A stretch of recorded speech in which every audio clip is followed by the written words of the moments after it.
to comply, and this is the rule. So basically, we have net benefit of production minus the weighted, the expected value of regulation, which is QLH plus 1 minus QLL, weighted by this effort of regulation plus the probability of not complying and paying the fine. And this game is solved just by backward induction. And so in the first definition of the game, so we have the maximizing this function. So what I'm going to show you now is just the first part of the project. I told you we are working with my colleagues. So now we are going to, during the experimental design, we are going to talk about the things of the producers subject to random assigned levels of regulation. So for the time being, we are going to leave out the rule of maximization and the behavior of the regulator. Okay. So maximizing this, we have that the optimum effort is proportional to the linear cost and negatively related to the expected value of regulation. So according to this, we have a first proposition in which there is a reduction in effort by the producer whenever there is a higher expected value of regulation. Just applying this in the next step for the profits, we have that it will affect negatively the profits of the firm. So the first kind of like prediction is this one about the relationship between the expected value of regulation and the effort. And in the second one, agents that comply with the regulation are those that are more productive at the first task, because there are two tasks: the production task and the regulatory task. So this is the rule. So basically, whenever I want to comply with regulation, whenever the benefit of complying with the regulation is larger than the benefit of not complying with the regulation. Sorry, the other way around. The benefit of not complying with the regulation is larger than the benefit that complying with the regulation. And keeping more or less the logic of this, whenever there is a positive or high correlation between productivity of task 1 and task 2, so more productive agents will tend to comply with regulations easily than or easier than other agents that are not as productive. And the last proposition is that if agents are boundedly rational, they may overestimate the time or effort needed to fulfill regulation on their activity with this gamma greater than 1, plugging into the first definition. And so basically, with these propositions are the ones that we want to test the hypothesis of the experimental design. So I'm going to walk you more or less through the design that we implemented. And the results I'm going to show you were just conducted in the last semester. So in the preliminary stage of the game, during the experiment, so we elicit this aversion via the choice graphic method, and also we elicit ambiguity aversion using just the different question about the Elber's paradox. And also, these tasks are incentivized. In the main stage, that's where we introduce the main task of the game. The first one, which is encrypting combination of 2 letters into 3-digit numbers. And also the second one, which is the choosing a level of compliance effort, which is modeled as moving sliders of a fixed position. And this is the key difference here. Subjects get paid 1 experimental currency unit per each current productive task, so for task 1, while fined only 2 units if a flyer task is not complied. And regulation, the limit of regulation is randomly determined during the game. Yes? How can you measure this version shows? You measure that distance from the save option to longest. So what we do is just try to implement a very basic standard, implementation of the choice method by having the subjects playing 25 rounds with budget constraints independent for each of the subjects and different in each period. and then just trying to measure the how the distance from the safe choice to what they actually were choosing. Your word that with that's you cannot list any other result, only risk version. Yes. So if a subject is risk neutral or risk seeking, you cannot. That's a good point, but we in this stage we only wanted to have something that will allow us to control for risk aversion, given that there is some uncertainty about the resolution period. Okay. So in the baseline, there is no, they play for 12 rounds with no regulation. They only engage in doing the first task. Then we have 3 treatments with low regulation, which is to comply with 2 sliders up to position 50. You know, the sliders that have this goes from 0 to 100, and then soldiers have to select number 50. Whenever they don't do that, even if they move the slider, they are not complying with the level of the required regulation. So in the low treatment, they only have to comply with two sliders. In the high treatment, they have to comply with 6 sliders. And there is a treatment, so during the 12 periods, they will have a low level of regulation each period or a high level of regulation each period. But in the third treatment, they have a random level of regulation, meaning by that the computer assigns randomly whether you have to comply with 2 or 3 6 slider tasks each period. And they don't know that beforehand. Okay, so each round lasts for 90 seconds, and the soldier has to decide. Here is a picture of it. So this is the first task, the word encryption task. So you have 2 letters, the alphabet, randomly change each period, and you have 2 buttons. The continue button, which means that during the 90 seconds that are here, you will have to do again another encryption task, and another button which is terminate, in which case if you leave seconds out of the 90 seconds period, you have an opportunity to fulfill with the relation. And then the decision to push this button is completely endogenous for the soldier. I mean, they could do it or not. And then there is a post-experiment questionnaire about the difficulty of the different tasks. We also pick the codification task and the slider task, just because some of the literature, although even in the case of the slider task, there is some discussion about it, that we wanted to minimize learning because that wasn't the focus of our research. But here, these are the pictures of how the subjects saw the task during each period. This is the first task, and this is the second task. So what are the predictions? The first prediction is that efforts will fall. I mean, that's to some extent trivial. This is increasing in increasing order to regulation equal to a low level of regulation, expected value of regulation, and high level of regulation compared to no regulation.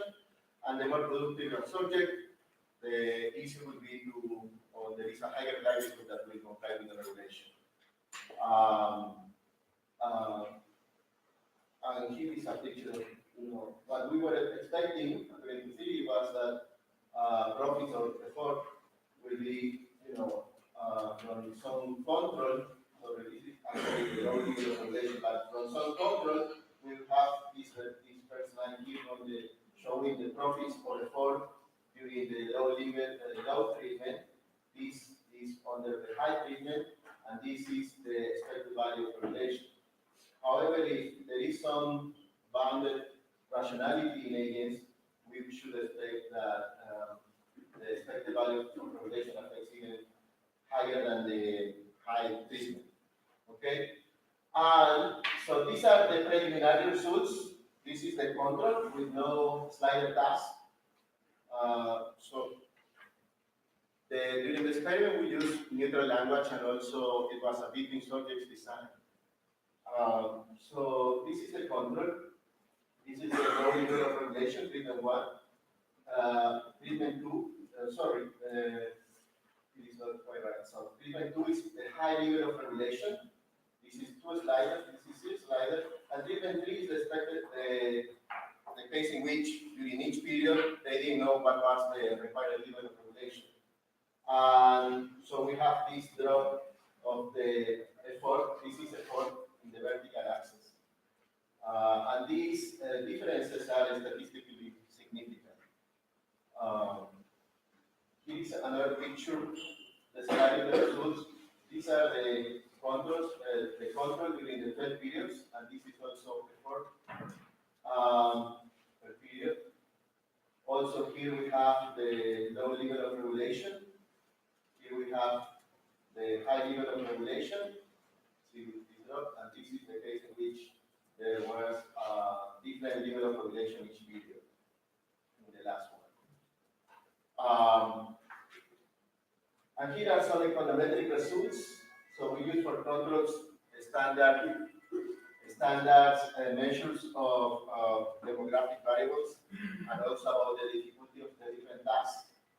And then we have here again the difference between the compared to the control, how effort goes down with low regulation, high regulation, and uncertainty or different levels of regulatory uncertainty.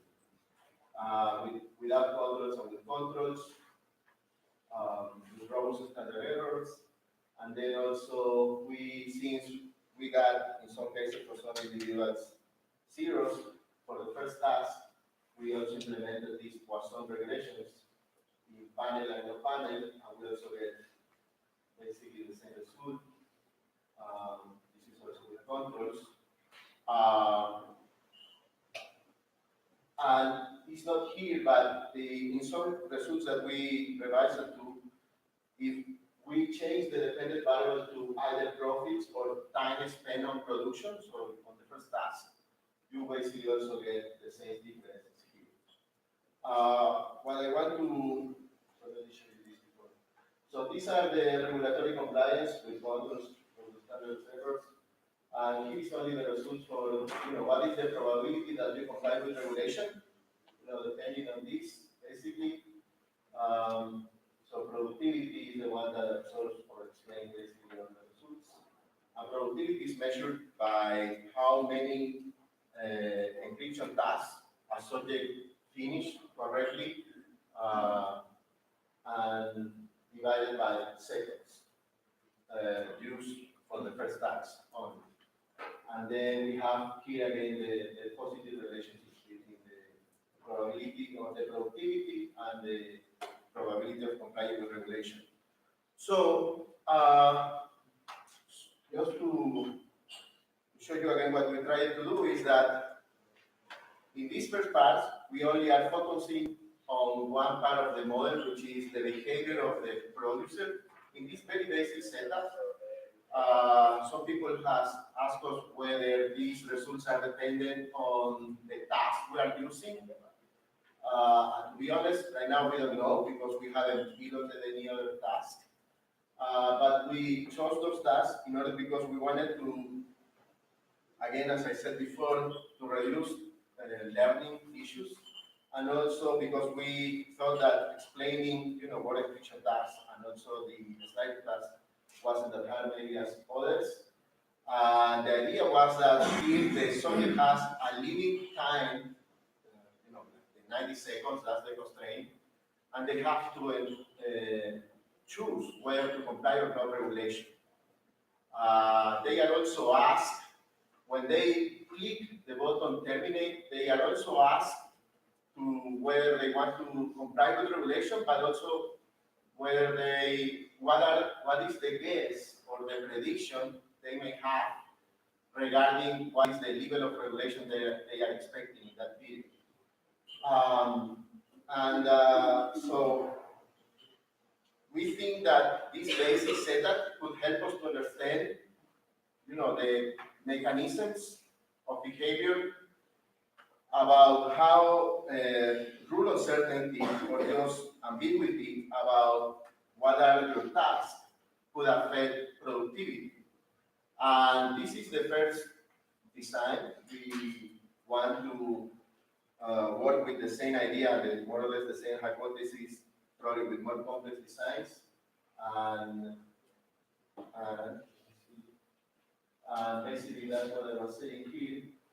So we are working on related extension of the model, such as modeling the behavior of the regulator and the introducing a new design only for the regulator, or one where in regulators, players or subjects are regulators and subjects as peers could interact in order to understand other issues such as enforcement on the uncertainty and even private behavior. Okay, thank you.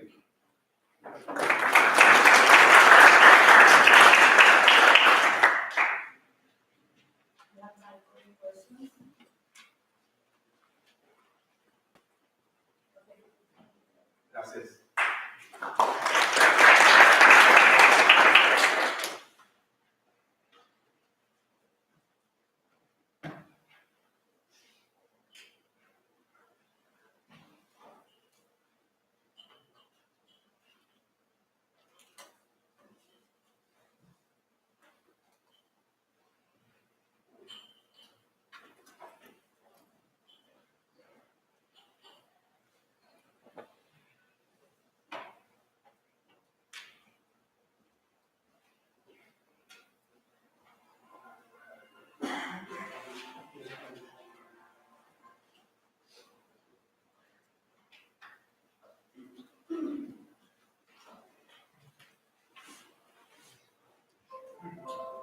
Okay, so thank you all again for attending the conference.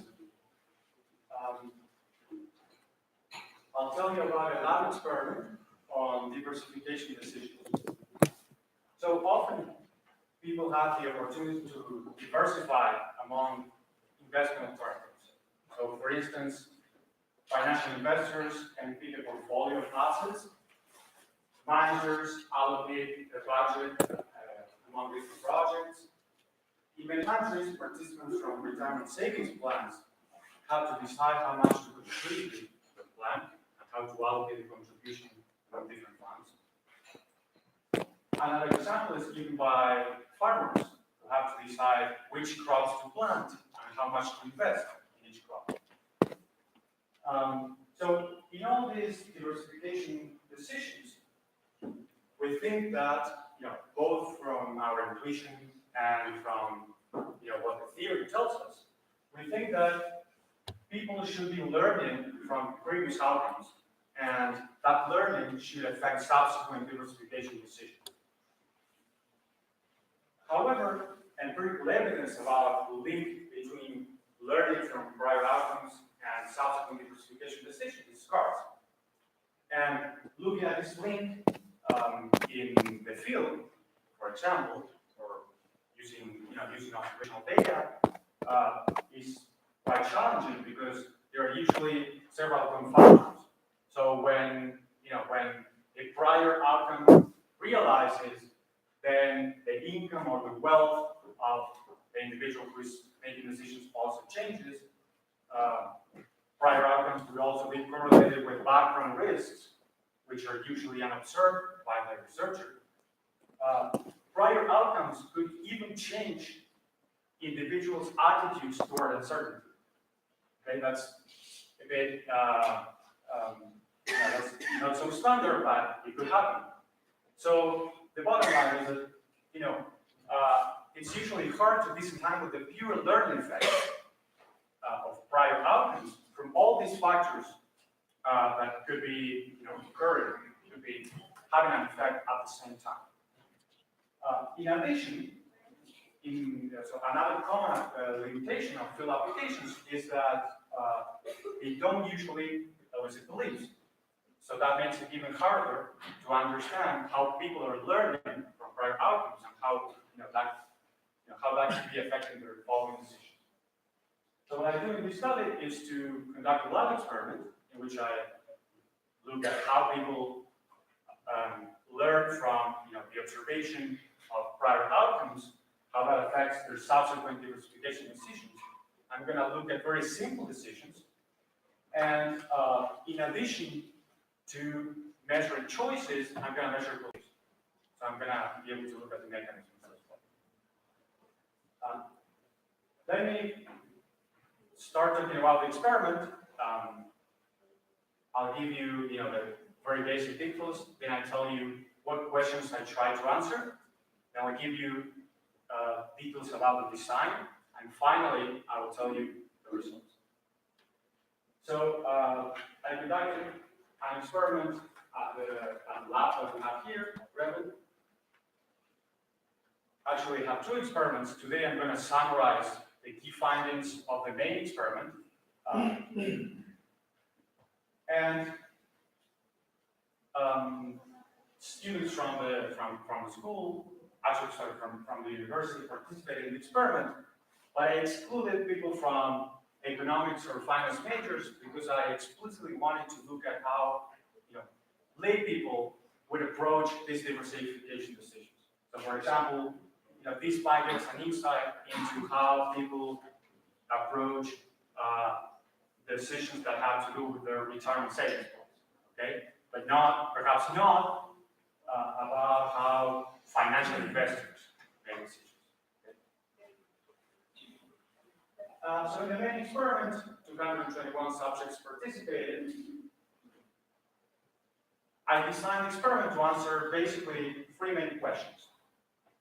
The first one is, when people have information about prior outcomes, how do those outcomes affect their beliefs, their posterior beliefs, that is, their beliefs about future outcomes, and how do those prior outcomes affect their subsequent diversification decisions?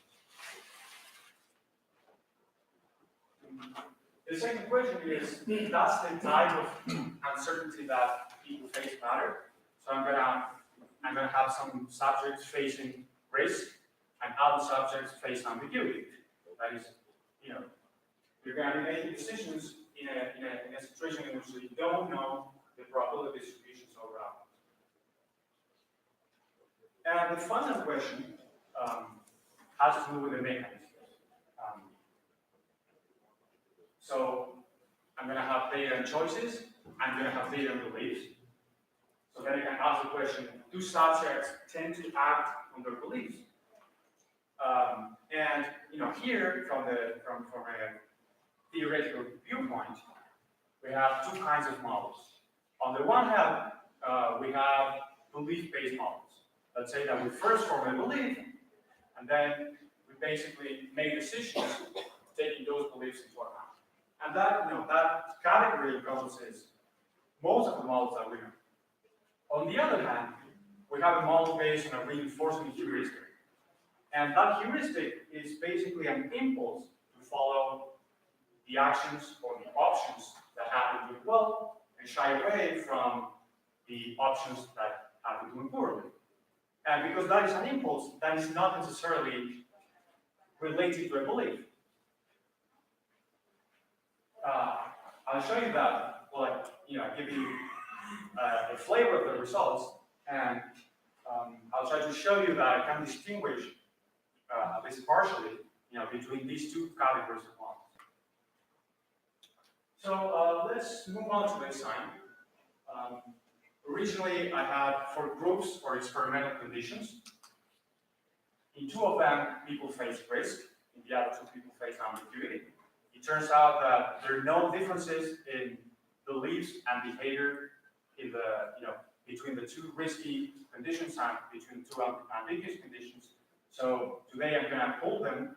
I'm going to show you the results for the pull conditions. So about this experiment. At the beginning of the session, people received 1 ticket, which could be either red or blue, and that was randomly and privately assigned, so I didn't have any opportunity. I couldn't really know which ticket each participant had. And they would use this ticket to play a game. So in each condition, people would see two bots sitting on the front desk, and the risk and the risky condition and the ambiguous condition just differ in the contents of the bots. So in the pooled risk condition, there were 5 red balls and 5 red balls in each of the pots. And that was common knowledge. Okay? People knew these, and people could also check the content before playing any gamble. Whereas in the pooled ambiguity condition, people didn't know the content. And I originally, as I told you, I originally had 2 ambiguous conditions because I varied the level of ambiguity between them. Okay? It turns out it didn't have any effect. So how are the gambles that people could play with these 2 bots that they saw in the front desk? 2 options were playing with a single bot. Okay, so people could play either with bot 1 or with bot 2. That was playing with a single bot. And if they played with a single bot, we would randomly draw a ball, and if the color of the ball matched the color of the ticket, that participant would get 20,000 Colombian pesos. That was around $7 US at the time. And if the color didn't, the colors didn't match, they would get nothing. Okay, so these are 2 possible counts. Play with bot 1 or play with bot 2. The third option was to play with both bots. So if they played with both bots, we would randomly draw a ball from each bot. And this time, a successful draw would pay 10,000 Colombian pesos instead of 20,000. So you can see that a participant could get 20,000 pesos if both draws were successful, only 10,000 if just one of the draws was successful, and nothing if neither of the draws was successful. So playing with both bots was effectively diversifying between the 2 single bots.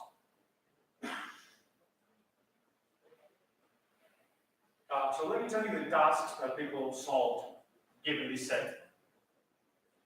First, they simply, in each condition, a participant simply had to choose one of the 3 gambles that I just described. Okay? Play with bot 1, or play with bot 2, or play with both bots. And to eliminate any possible or any potential tie between the gambles, I rewarded playing with a single pot with a 1% bonus.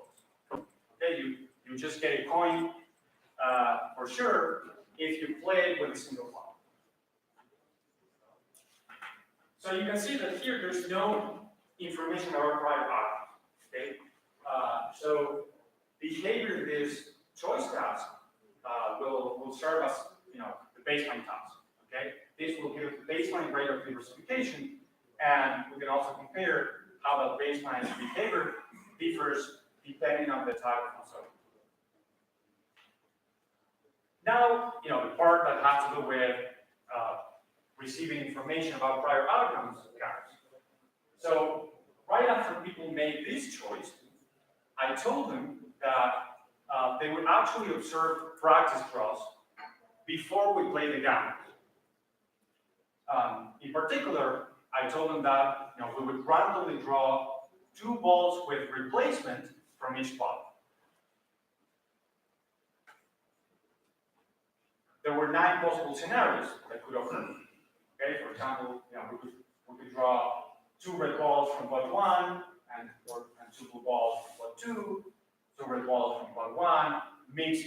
We could have mixed draws from pot 2, and so on. Okay, those are all the 9 possible combinations that could arise from the practice draws. So I asked them, before we actually perform the practice draws, to choose again between the 3 gambles for each possible scenario. Okay, so this, the way to look at this task is, well, if we were to draw, 2 red balls from pot 1 and 2 blue balls from pot 2, which of the gambles would you like to play? And you have to make that decision for each possible scenario that could arise. And people knew that after they made all these choices, we would actually perform the practice draws, so an actual scenario would occur, and we would implement the decision they had made for that scenario. The third task has to do with beliefs. So in the third task, I tried to recover the beliefs that people might have had when making these decisions. And to do that, I tried to disguise the connection between the question about beliefs and this previous question this previous task that they had just solved. So in order to make the connection less apparent, I often to think about a hypothetical scenario. So in that hypothetical scenario, we would draw a third ball, as a practice draw. Okay, so remember that they were just making decisions conditional on 2 practice draws with replacement from each pot. I told them, imagine that we now drew a third ball from each pot. And then I asked them, which color do you think is more likely to come out from each pot in each of the possible scenarios? Okay? So they can answer red is more likely, blue is more likely, or both colors are equally likely. So notice that I can't really know, ex ante if they actually form beliefs when making the choices, the conditional choices. But if they form beliefs, they had to ask this question themselves. Okay? I disguised the question, but it's the same question.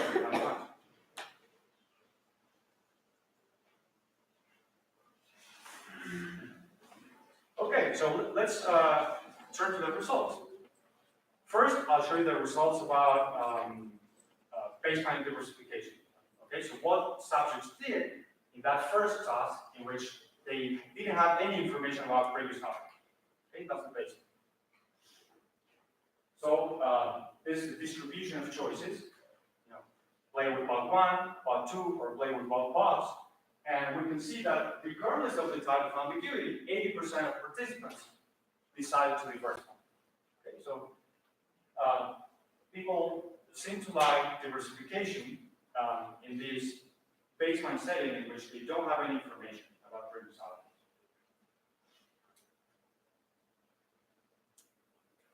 Now let's move on to talk about beliefs.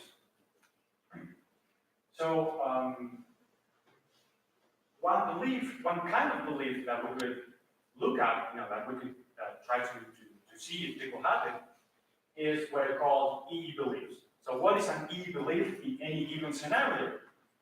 An E belief means that you think that both colors are equally likely to come out from each pot in that scenario. Okay, so we can look at the number of scenarios in which a participant has an E belief, right? And then we can look at the distribution over the number of scenarios in which people have an E belief.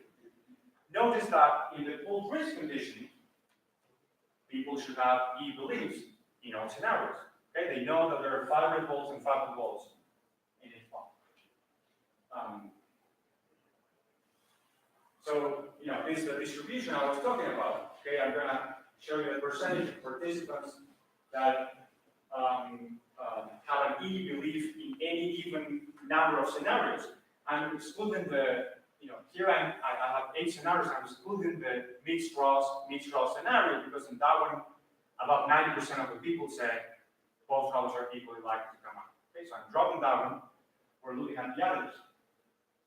And you can see that half of the participants, again, regardless of the type of uncertainty, never have an E belief. They never say that both colors are equally likely to come out. And that's even more striking for the risk condition, right? So even that people, don't have E beliefs, what beliefs do they have? So there are 2 kinds of interesting beliefs to look at. One of them is the Gamma's fallacy. So if you believe in the Gamma's fallacy, you believe that streaks will reverse.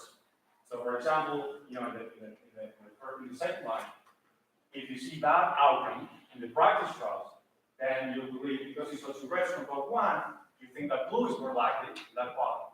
And since you saw two blue draws from the second pot, you think the red is more likely. And when you don't see a streak, like in that line I marked, when there are mixed draws from pot two, the natural prediction is both colors are equally likely. Another interesting belief that could occur is the Hodgkin fallacy. So that's the opposite of the gambler's fallacy. In that case, you believe that streaks will continue. Okay? And again, if you don't see a streak, the natural prediction is both colors are equally likely.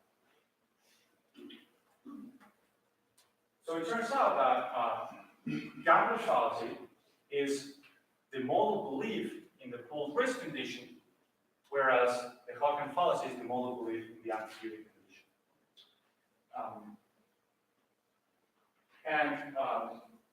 It makes sense that the gambler's fallacy, so given that the user bias, it makes sense that the gambler's fallacy is the model belief in the pooled risk condition, because it's a consequence of what Kahneman firstly called the law of small numbers, right?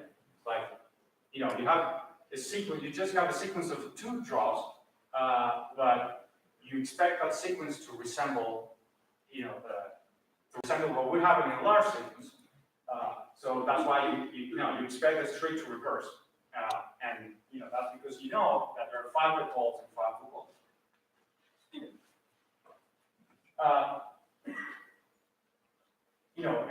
Here you might think that, you might be thinking that some people who might be Bayesian are dropped into that into that category that I named Hodgkin fallacy. Then so there are two things I could say about that. First, I could exploit the two ambiguous conditions that I have, that I just bold here to show you. Exploiting the differences between those two conditions, I have more specific tests that I could conduct to check that actually the people that I'm classifying as believers in the Hodgkin actually believe in the Hodgkin and they're not Bayesian decision makers. But perhaps the most basic thing is we can't have a majority of Bayesian decision makers because we see what people are doing in the risk condition. Okay, so we know that they should have E beliefs basically in the risk condition. I mean those. Okay, so let's now jump to the last part. Actually, the second part of the scribe. Now so we looked at how information about prior outcomes affected beliefs. Now we're going to look at how that information affected choices. So it turns out that diversification is very sensitive to prior outcomes, to the outcomes of the practice trials. Here is the proportion for each possible scenario, including the baseline. You can see the proportion of participants who decided to diversify for each of the two conditions. So the first thing we know is that as with the choices in the baseline, choices are not different between the two conditions. When they condition on the practice. Okay. And the second thing we can do is compare the baseline to two sets of scenarios. The orange set is given by scenarios in which both bots experience the same draws. And the green set includes scenarios in which the draws differ across bots. Okay, so one bot did better than the other.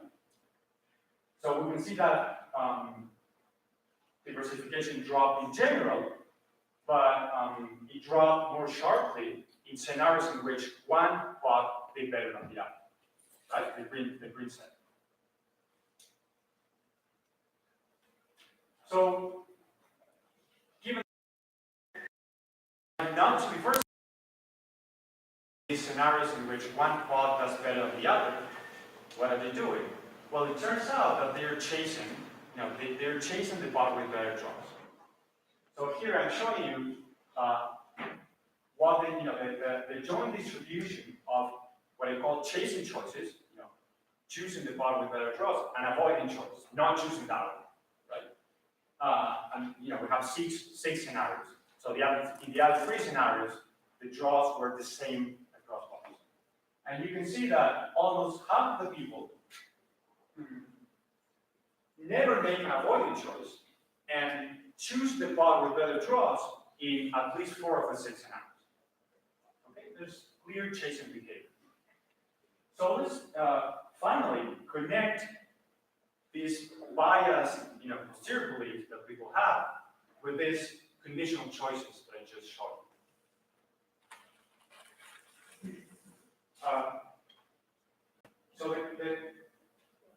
One more thing. So we can do 2 things to look at this connection. First, do beliefs predict the propensity to diversify? So I'm not showing that here, but it turns out that they do. So in particular, people who believe in the gambler's fallacy or in the Hodgkin fallacy are less likely to diversify than those who have E beliefs. Okay? But that's just part of the story. So now we can look at what people do given that they do not diversify. Okay, so we're going to take people who decided to play with a single pot, and we can check whether the pot they choose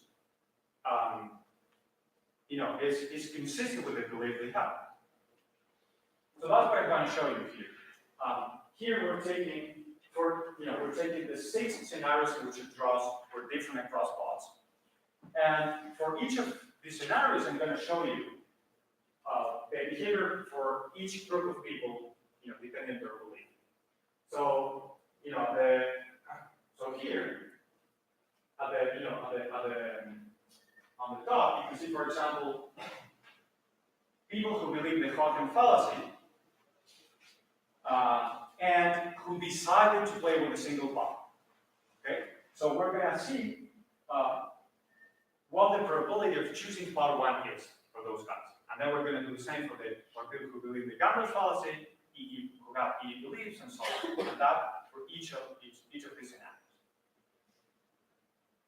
So let's start with a set of 3 scenarios in which pot 1 did better than pot 2. Let me first say, I'm going to show you 2 things now. I'm going to show you the prediction of belief-based models for each group of subjects in each scenario. And then I'm going to show you the sample proportion, okay, what people actually do. So the red diamonds represent the prediction. Okay, if you believe the Hodgkin, for example, in that first scenario, because pot 1 did better than pot 2, you should be choosing pot 1. Given that you decided to play with a single pot. Okay, remember, this is conditional behavior, given that you did not diversify. And we see that regardless of their beliefs, people tend to chase the pot with better draws. In this case, pot 1. Now we can do the same with the other set of pots. Now, because pot 2 is the one that had better draws, that kind of behavior means that they are chasing pot 2. Okay? And again, you can see that they do this regardless of their beliefs. So, belief-based models cannot explain this behavior, but a model based on the reinforcement heuristic can. That people seem to be following the impulse to, chase the pot with better draws. Okay. So to summarize, we saw that people seem to like diversification when they don't know, when they know nothing about prior outcomes. But diversification is very sensitive to information about prior outcomes, even when it shouldn't be effective at all. Okay, remember the risk condition. And I briefly told you that beliefs affected these choices to a limited extent. In particular, they predicted whether you tend to diversify or not. But they cannot explain what people do. Most people do not diversify, and they, beliefs cannot explain what law they choose, even that they do not diversify. And the data are consistent with subjects following the brainstorming heuristic, and this has important implications for decisions in natural settings. If people follow the brainstorming heuristic naively, as they are doing here, they can end up under diversified. Okay, so that's.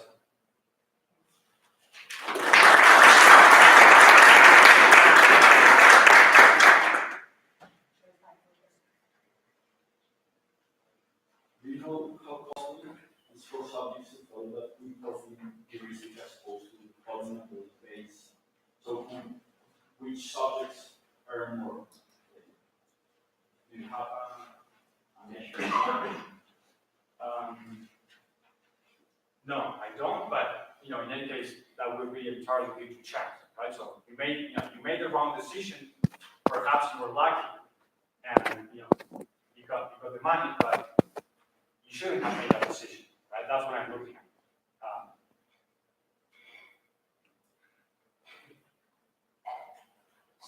Especially since some of your treatments were ambiguity averse, or ambiguity standard.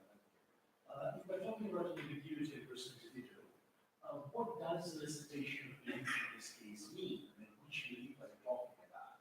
Because one possibility could be that sort of I'm taking seriously the ambiguity aversion model, there are collection of beliefs and you ask them to pick one, and the question is going to be a little mismatch. Yeah. That's a fair question. So, as you can see, I was taking a model-free approach, but the way you interpret these beliefs is that you might have, second-order beliefs, but I'm basically asking, if you have these second-order beliefs, I'm basically asking you, on which of the possible probabilities are you putting more weight? Right? I'm asking you for a kind of a summary of your second model distribution, right? That's all I can say with this way of listening to beliefs.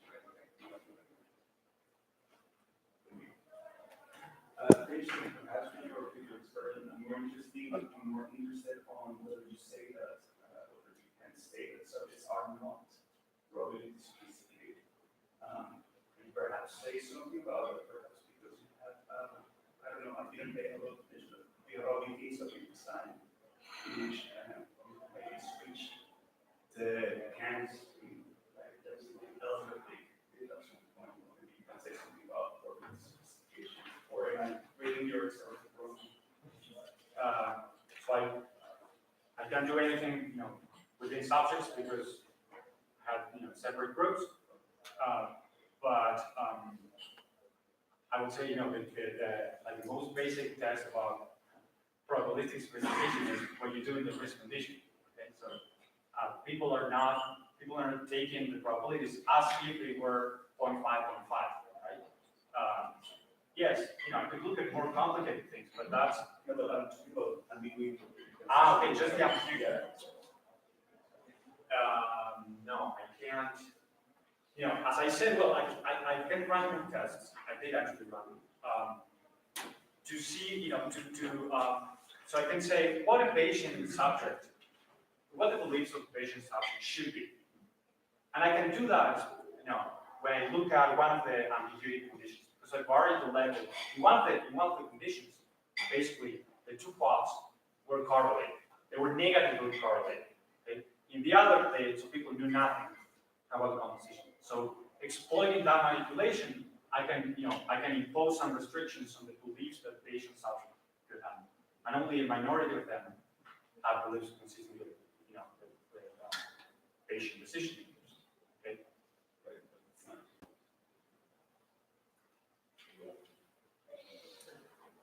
Do you have any hypothesis about whether this, difference perhaps in sophistication is related to the sampling? So how many draws you're actually experiencing versus you know, if you're doing 2, 3, 4, 9, 10, would that change your prediction about?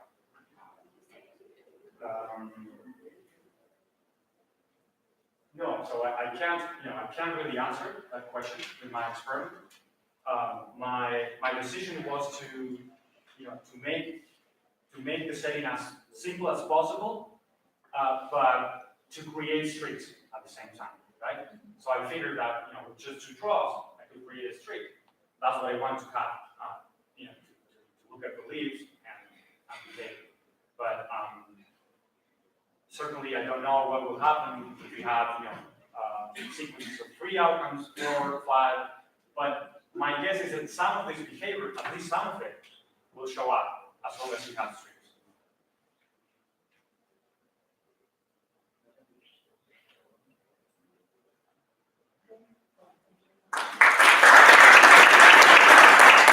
Sonido, sí. 1, 2. Sonido, sí.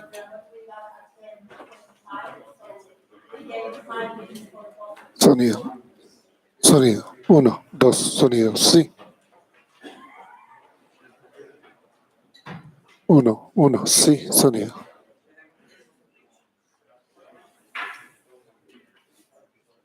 1, 2, 1, 2. 1, sí. Sonido. Sonido, sí.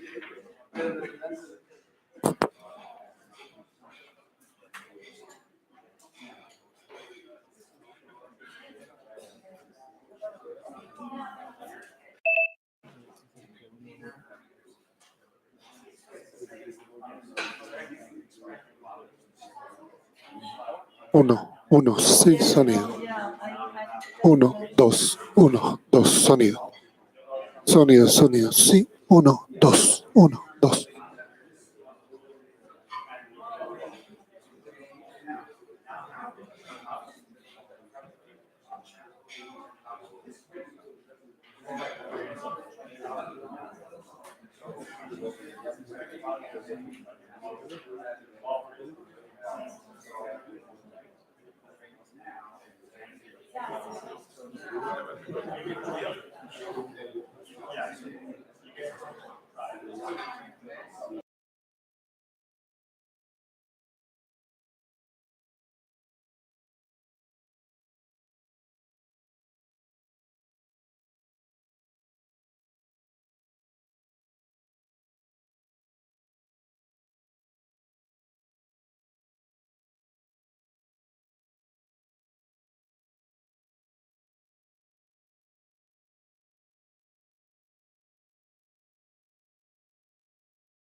It's really a pleasure to see so many good experimental economists and so many good researchers around. And the paper I will talk to you about today is called Land Division Fairness and Uncertainty, a forensic experiment in Colombia. So all comments are welcome. This is the first time I present this paper. We just finished that in the data last November. So what's the problem with land division?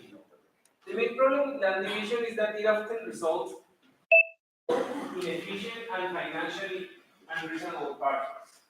Why? Because basically farmers cannot profit from returns to scale. And in the case of developing countries, we have an additional problem with land division, is that it is contributing to the problem of very thin markets. And by thin land markets, I mean very few transactions that we can really observe. So in the end, what is happening with the land in developing countries is that most of the exchanges occur via non-market institutions.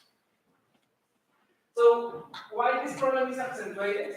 One reason is population growth. So when one parent wants to divide his land into his offspring, he has more trouble because he is leaving less land to each person. The second reason is that this thinness in the market impedes trade with two-sided private information, and few economic transactions make it really hard to determine what's the actual land value. So in the end, the big problem here is if markets are thin, we cannot really be sure what's the actual value of the land. So what's the situation in Colombia? The situation in Colombia, I can try to sum it up in two facts. The first one is that 80% of the farms in the country are based on something the agricultural ministry called a family agricultural unit. What does that mean? That these farms, according to the ministry calculations, are not large enough to sustain a family. So, and the second fact is that 48% of the new rural properties that has been registered in the past 18 years, or from 2000 to 2016, have a size of less than an hectare. You know what's the share of the whole agricultural land that represents? Well, it's A number of. it's not really much. I mean, it's just that. I mean, the first one shows that we have a lot of very small. I mean, we have tons of farmers with very small plots, and the second one what I'm showing is that this problem is actually increasing over time. But in the total share, it's not really a problem because then you can imagine that there are places in which lands are huge, like farm plots are huge, but are far from the agricultural frontier. And just to show in the bigger picture, we know that developed countries have larger average farm sizes, and there is a recent paper in which the thin land markets are again the usual suspects of this relationship between productivity and farm size. But our hypothesis here, or what we want to test here, is if maybe what is going on is that the only role of markets, of agricultural markets being so thin is not only its allocation, but it's also that they are affecting the type of norms that people is using to divide land. So what the purpose of this paper is just, we designed a novel land division experiment to disentangle two potential mechanisms that might explain land division. So why an experiment? Why this is the type of questions that in which you want to use an experiment? The first one is that since the markets are thin, data is either unreliable or absent. The second reason is that we can try to play a bit with the non-use value of land. So part of the problem might be that people really feel attached to land, and even if they can reach more efficient agreements by selling their part, they are not willing to do so. And the additional advantage of an experiment is that we can block an additional explanation, and is that most of this misallocation comes via credit constraints. And the whole purpose or how this idea born is this point, and is that we want to explore an additional behavioral hypothesis, and it's this idea in which subjects adopt fairness rules in which they don't need to deal with uncertainty. So if land markets are thin, the values that you can understand from your land are really hard to derive, then the best thing you can do is just to try to bargain on a domain in which you don't have uncertainty. And this domain is, okay, we have a plot, let's split it in an egalitarian way. So if each person keeps the same amount of land between all of those who is divided, you don't need to deal with uncertainty. And we think this is what is happening here. Okay, so what do we do? So this is a two-person bargaining experiment, heavily framed to take it to the field, in which two players, H and L, are jointly endowed with a land plot which is formed of 9 identical ties. I will show you that in a second. Each one of them is also endowed with some tokens. So they can use these tokens to reach an agreement on how they want to divide the land, or even if they don't want to divide the land. Players are labeled as H and L because H is more productive with land than L. So the idea of this is try to push participants out of this egalitarian division, because they, by getting into the egalitarian division, they are incurring in some inefficiencies. They're trading equality for efficiency. And in this bargaining game, there is an outside option in case they don't reach an agreement, in which each player receives 4 tiles, and the 9th tile that was in this land is lost. And this is framing the experiment as the cost from the lawyer's fees. But this is like, Yeah. like, so the most common thing is that the fees are not, so like the negotiation is really simple, within the family, and there's not a lot of huge costs, so they also should do these at the right time. So, at least my co-author is the expert in all this part of land division, but apparently in Colombia there are a lot of judicial processes right now for land division. So this is a bit inspiring that, the framing of lawyers' fees. And the idea of this game is that if you do not take into account any fairness concern, H should keep the land plot and transfer some tokens to player F, to the less productive player. And then, so this is the experimental paradigm, and then our design, what we do, is to introduce two exogenous variations. The first one is the spread of agricultural yield. And our idea here is, if you have larger uncertainty in the use value of land, then it's harder to reach an agreement. And then you will try to move to this to egalitarian allocation of land. And the second treatment that we introduced after a pilot in which we realized that people was really going to this egalitarian land division was to try to make fairness really costly. And how we make fairness costly? We only allow that participants, either one or the other, keep the land plot. They do not divide anymore the land plot.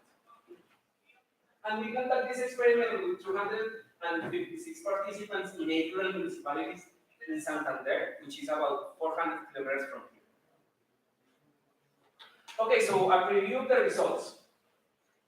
We found that egalitarian land divisions account for most of the outcomes we obtain. 75% of the times we observe an egalitarian land division.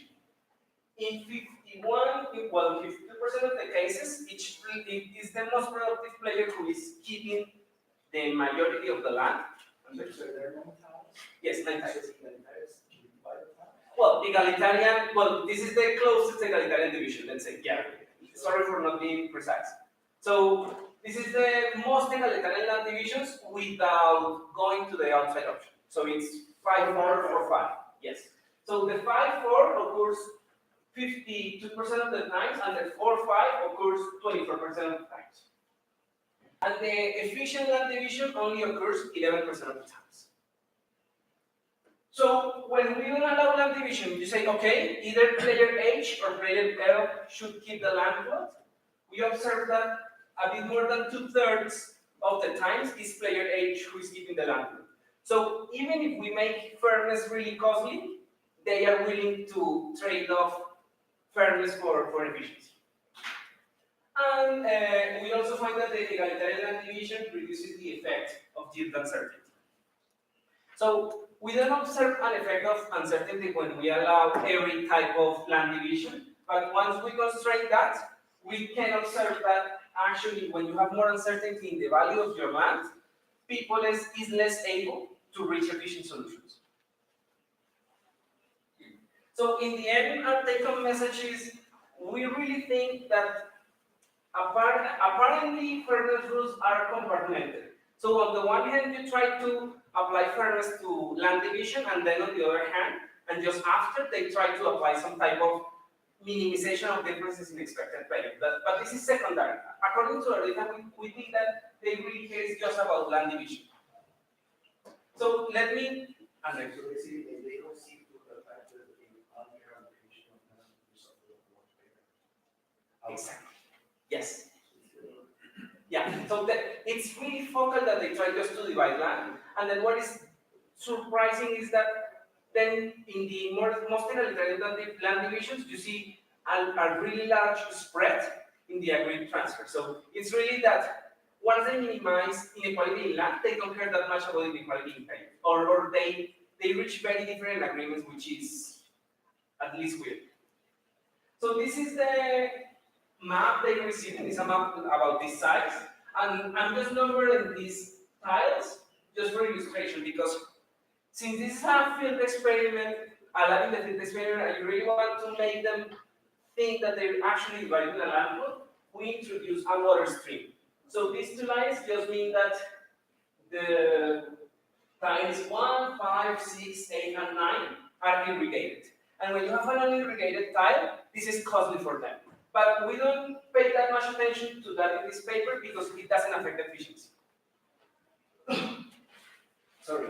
So irrigation, as I'm saying, irrigation serves more for a framing purpose, for really trying to elicit from them this non-use value of land.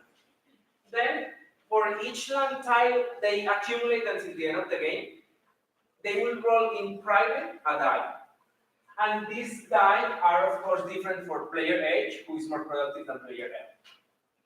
So, borders, creating borders or dividing the land has a second type of cost for them, and is that they need to put fences between these tiles.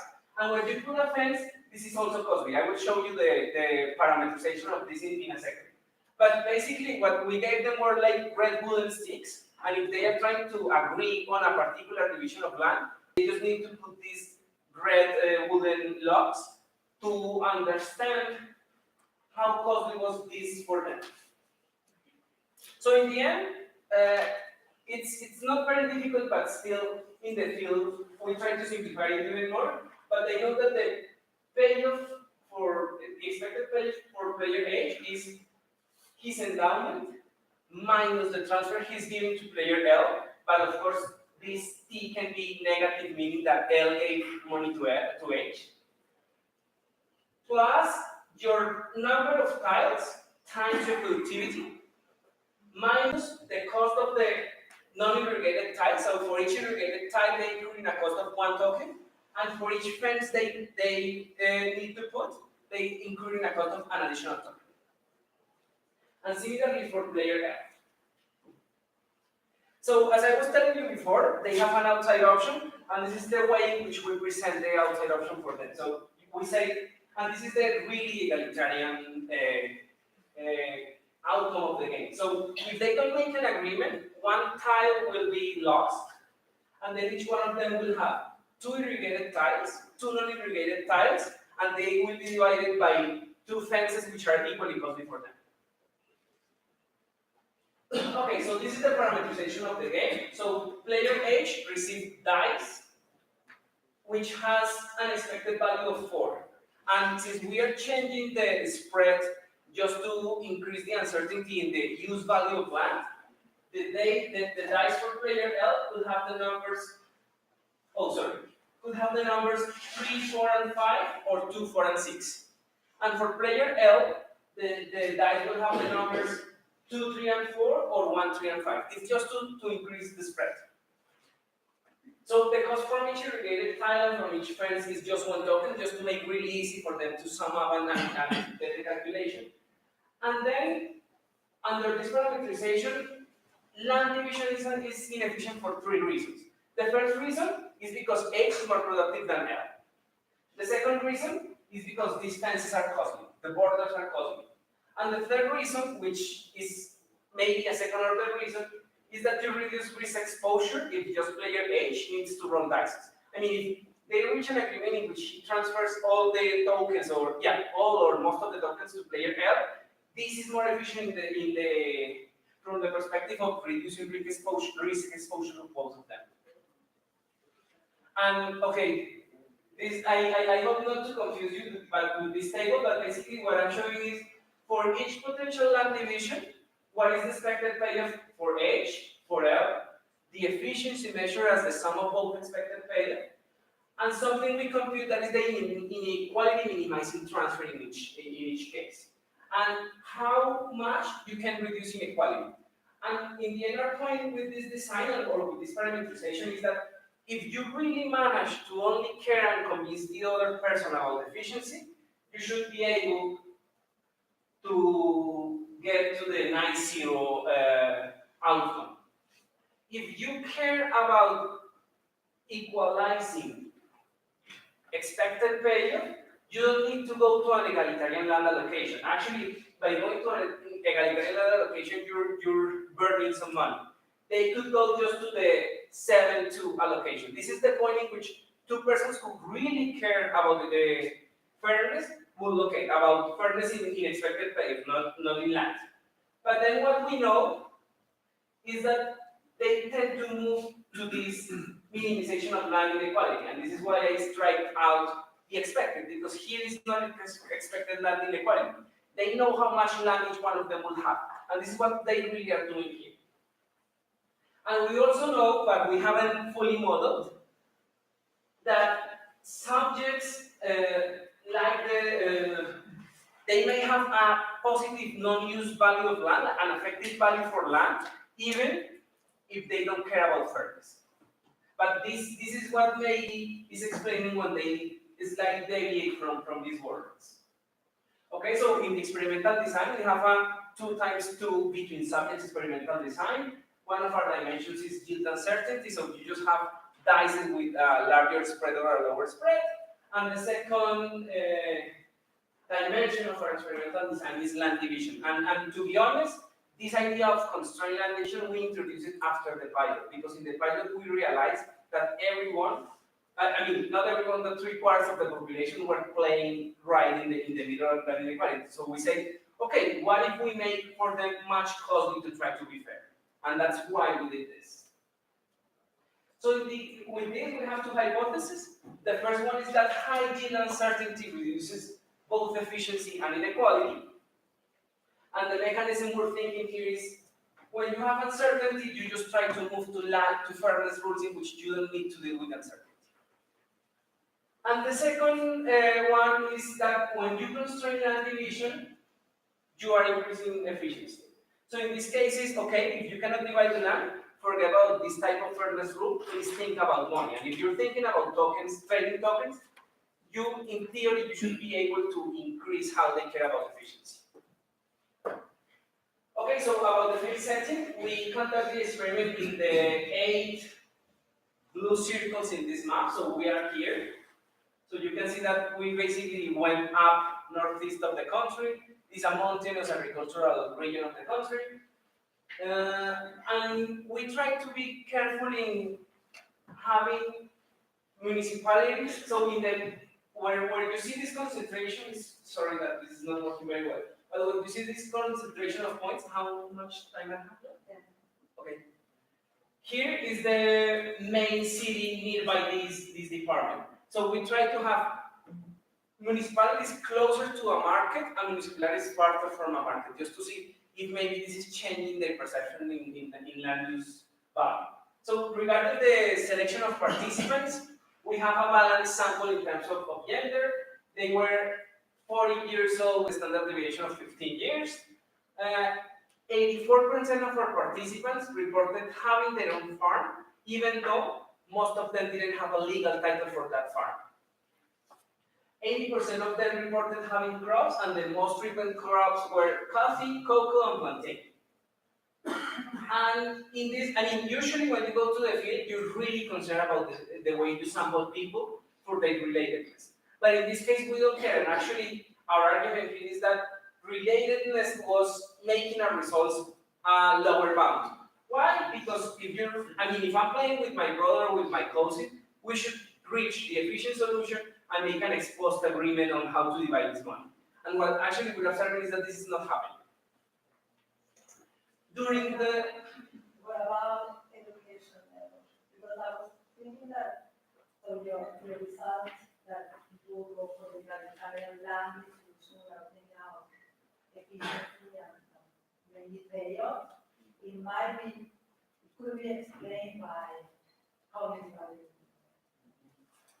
So what you're saying is the higher the education, the lower the likelihood to go to the egalitarian solution.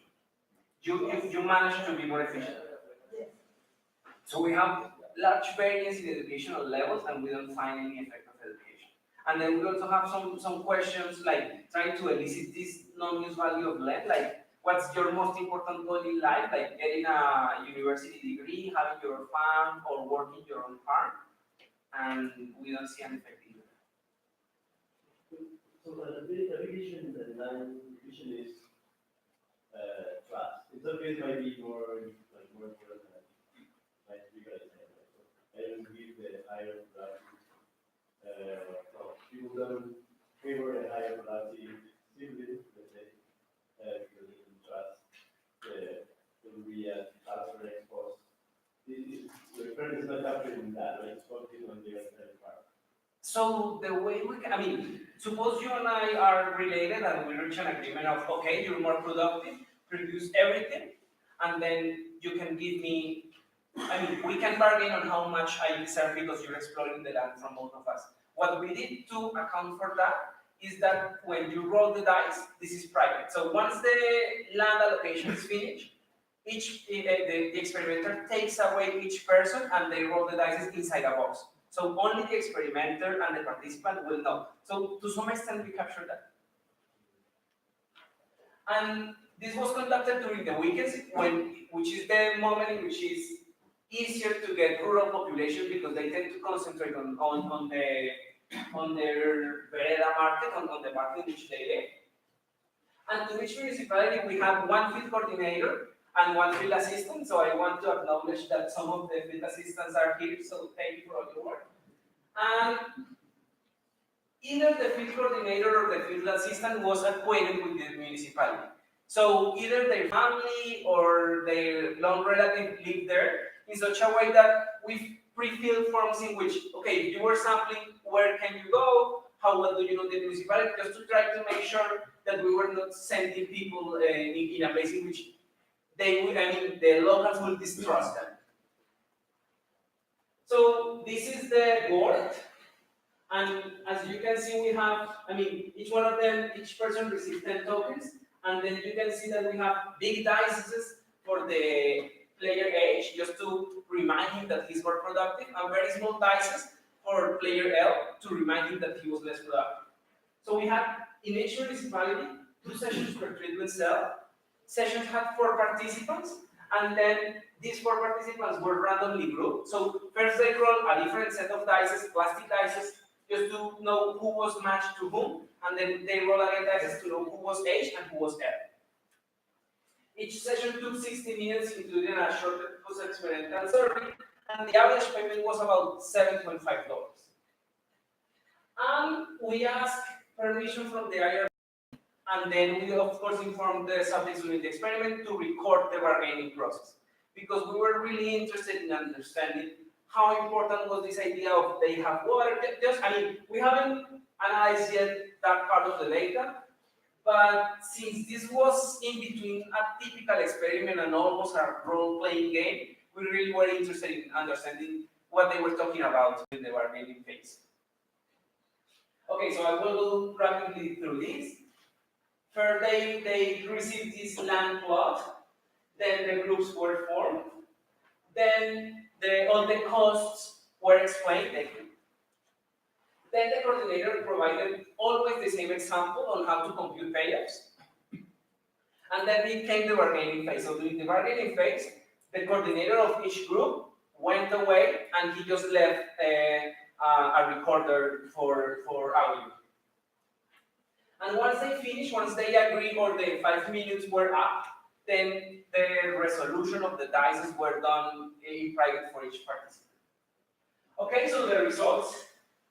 What I'm showing you here on the horizontal axis is land division, and what I'm showing you here in the vertical axis is how many tokens were transferred in each one of these agreements. And as you can see, most observations are pulled in the 5-4 and 4-5 divisions. So as I was telling you before, 5-4s account for about 50%, and then 4-5 account for another 25% of all the observations. We have very few cases in which they went to the efficient solution, and then now you see the case in which we constrain land division. There was just one case in which they didn't manage to make an agreement. So just one case in which they preferred to went for the 4-4 plot division and not just accepting that one of them was getting the whole land plot. So in the constrained land division, the worst case would have been a 50-50, right? In that case, you would say, okay, these people is just bargaining about something else, they don't care at all about efficiency. And the best case in terms of efficiency would have been 100%. So we are in a 67% of the cases. In 67% of the cases, player H managed to keep the land plot, which is a more efficient solution, but still, as you can see, there is a great variance in the transfers that they made. Something extra from this graph is that you can see some red dots. This is the transfer that will minimize expected inequality. So even if points are floating around, you can still see that when they're reaching this egalitarian land division, they're still far from really minimizing expected values inequality. And this is why we argue that apparently once you manage to equalize land or minimize land inequality without wasting land, then they don't care that much about money. I mean, we think it's an indirect way in which we are observing this non-use value of land. I mean, my goal is satisfied once I manage to keep enough land. So, in terms of efficiency, that red line is the efficient point. That black line is the maximum efficiency you can reach and still minimize expected value of inequality. And what you can see is that in general, people is far from these 2 points. And an additional result from here is that when we compare the high uncertainty and the low uncertainty conditions, like the difference spread in the dices, we do not have any effect in unconstrained division, and only effect is in constrained division. So how do we interpret this result? The way we interpret this is, if you can apply a fairness rule based on land, uncertainty doesn't matter, because you really move away from that world. When it's very costly to be fair, then they take into account this idea of, okay, well, they don't take this up in subject design, sorry. So you can really see the difference in the ability to reach the efficient decision if there is low uncertainty. Okay, so in inequality, the results are most of them consequence of what I've said before, and what we know so far is that they are not really minimizing expected inequality. So I have to run now. And just let me show you this result. This is a similar result with an OLS regression with cluster at the municipality level. And what you can see is that when player L is actually a land tenant in the real life, he pushes to reduce efficiency to make sure that at the same time he managed to reduce inequality. Okay, so my time is up. So let me just conclude. I will take 1 minute. So what we did here was emulate bargaining over jointly inherited land plot. And in terms of methodology, this is a point maybe closer to a role game, but the purpose of doing this was just to make sure we introduce participants into the idea that this was really a land they wanted to divide. They could pursue equality in laterally expected payoff, and we can see that in 75% of the cases they were pursuing inequality in land. And we only find an effect of inequality when they were concerned with the type of fairness rules they apply. And of course, in the end, it's okay. So what about all this? And our point here is that thinking about the effective value of land is important when you're thinking on agrarian policies, but it's not enough. Because it's not really just that they care about land, but apparently they really care about egalitarian divisions of land. Thank you.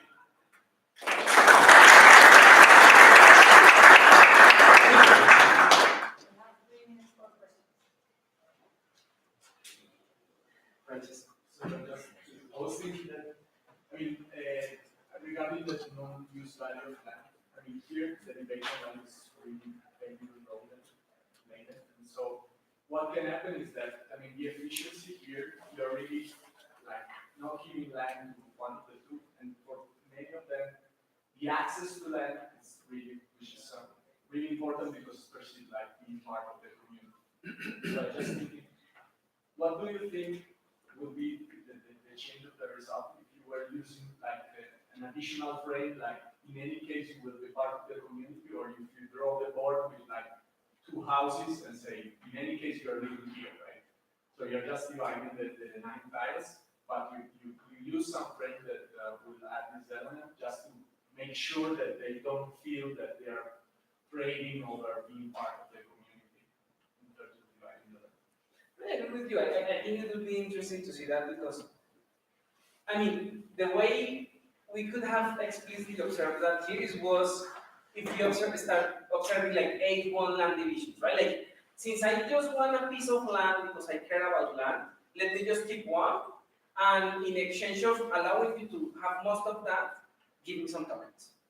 But I think we were not observing this, so maybe, if we really want to think on that, because in the end, the way I'm interpreting what you're saying is the effective value of land is not only about the land itself, but how it makes it part of the community.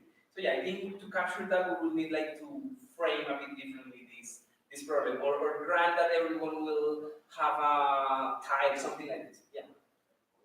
Thank you. So this is not a question about your experiment in particular, but I was also thinking about the non-use value of land, and I think maybe for them it's also land, it's also an investment,